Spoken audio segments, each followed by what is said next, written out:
Allez, salut à tous, bienvenue sur cette vidéo. Euh, Aujourd'hui, je voulais parler du film Blade Runner, ou peut-être de la série Blade Runner en fait.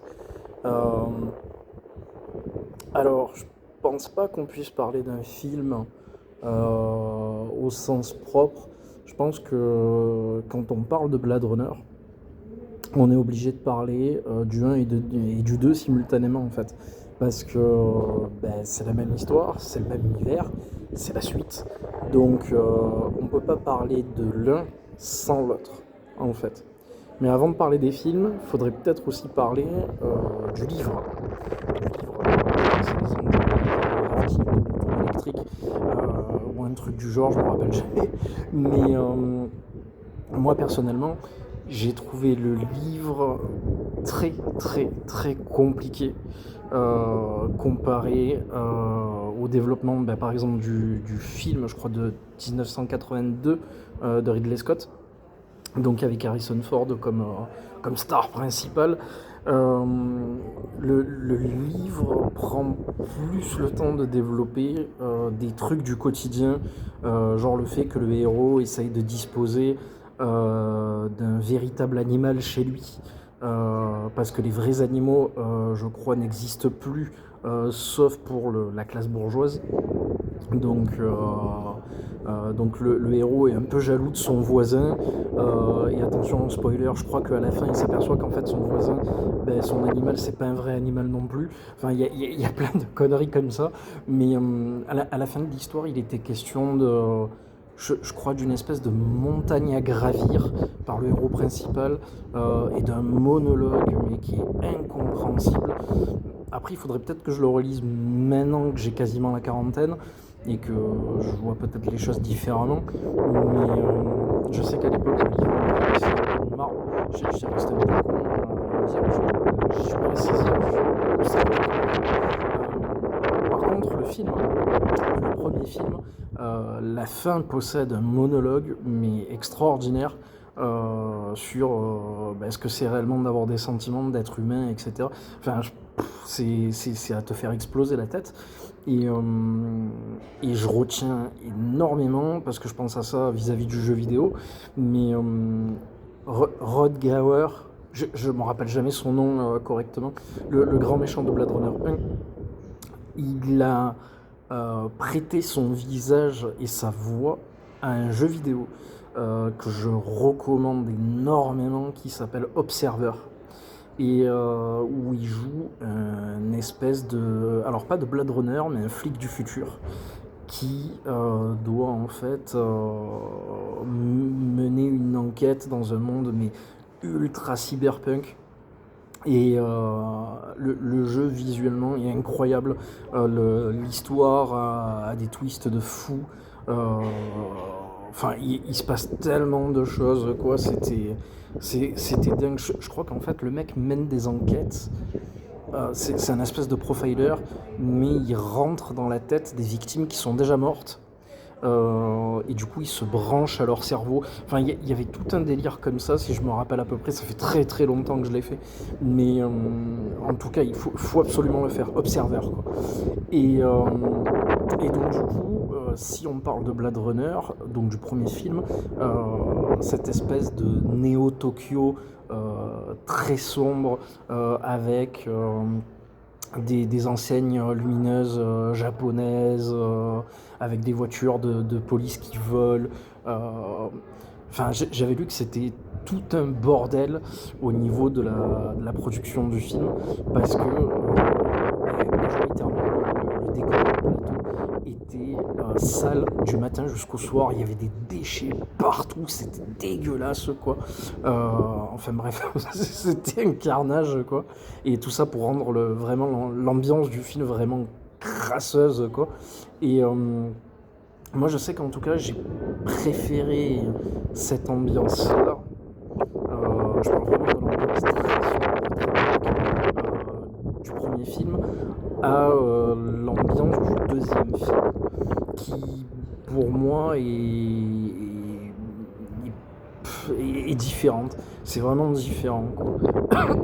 C'est vraiment différent parce que autant dans le premier, on voit vraiment qu'une partie de la ville, j'ai l'impression, qui est très sombre, très dark. Autant dans le 2, en fait, on explore d'autres parties du monde qui sont dévastées, laissées à l'abandon, où il n'y a quasiment plus rien qui pousse, parce qu'il y a de la technologie partout, du béton partout, et tout ça. Mais voilà. Harrison Ford, dans le premier film, était exceptionnel parce qu'on n'arrive pas à savoir concrètement, en tant que spectateur, hein, je parle, si on ne va pas chercher plus loin, au-delà du film, on ne sait pas concrètement si ce personnage est un véritable humain ou si c'est un androïde en fait.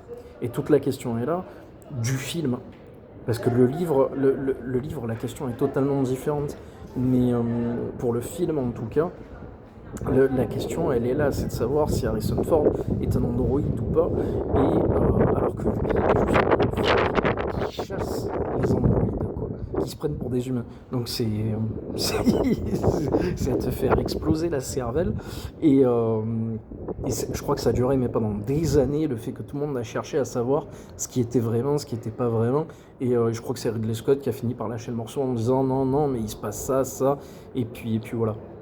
Mais pour aller un peu plus vite, là, pour aller au second épisode, je m'attendais vraiment à quelque chose d'horrible. Je me suis dit, oh mon Dieu, ils vont faire un carnage, ils vont prendre Blade Runner, ils vont détruire le film, ils vont le détruire. Et puis en plus avec Ryan Gosling, l'acteur Aminette, etc. Je me suis dit, ça va être une catastrophe. Je l'ai maté une première fois. J'ai pas du tout aimé, et parce que je l'ai pas compris. J'étais plus jeune, je l'ai regardé, je l'ai pas compris, je l'ai pas aimé, et de par le scénario, Ryan Gosling et tout, c'était pas le moment, c'était la vibe Drive avec lui et tout, La La Land et tout, ça m'avait saoulé quoi, je voulais pas le voir, je voulais pas voir l'acteur en lui-même, je voulais pas le voir. Et puis au final, je me rends compte que comment ça s'appelle, plus tard je remate le film et je me rends compte que l'acteur est juste très bon, parce que comme Harrison Ford, et même mieux que Harrison Ford, il arrive à jouer le mec. On ne sait pas si c'est un humain, on ne sait pas si c'est un robot, on le découvre dans le film, mais on n'en sait rien. Et il le joue extrêmement bien, il est extrêmement froid, on a du mal à lire ses émotions, on sait pas. Et j'ai trouvé sa performance exceptionnelle en fait, quoi. J'ai trouvé pareil le visuel incroyable, sur les plans, la caméra est au-dessus de la voiture et on voit tout le sol, les villes qui sont dépravées en dessous, les bidonvilles, ou alors les grosses cités futuristes. J'ai trouvé ces plans mais extraordinaires aussi. Et puis il y a tout un délire de l'histoire avec des flashbacks qui font qu'on arrive à comprendre le twist final. Mais ouais, vraiment la performance de Ryan Gosling est énorme. Et c'est là qu'en fait, au contraire sur le 2, là où en fait on réclamerait Harrison Ford, en fait l'arrivée de Harrison Ford dans le 2 en tant que personnage secondaire, en fait on en a rien à foutre quoi. C'est vraiment totalement optionnel quoi. On se dit c'est pas possible quoi. Qu'est-ce qu'il faut là ?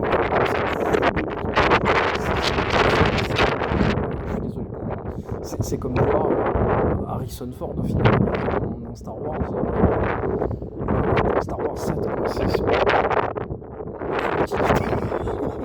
Tu dis mais papy, qu'est-ce que tu fais là? Pourquoi t'es ici papy?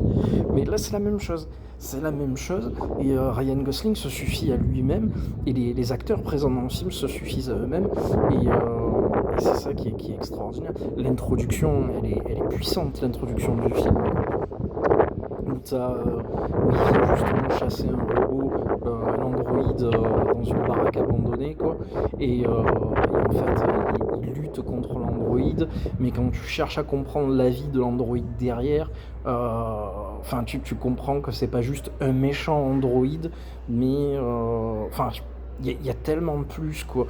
Franchement, pour moi, que ça soit le un ou le 2, c'est une réussite totale, quoi. Les deux Blade Runner sont bons. Il n'y a rien à redire, quoi.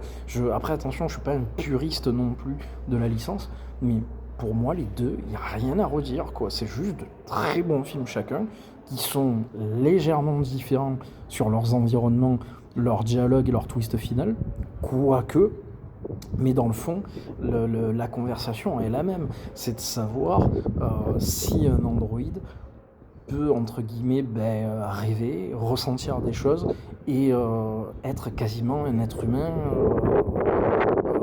malgré le fait qu'il ne soit pas de chair et de sang. C'est, je pense, toute là la psychologie du truc, quoi. Voilà. Bon, sur ce, je vous laisse et je vous dis bonne journée. A plus. Ciao.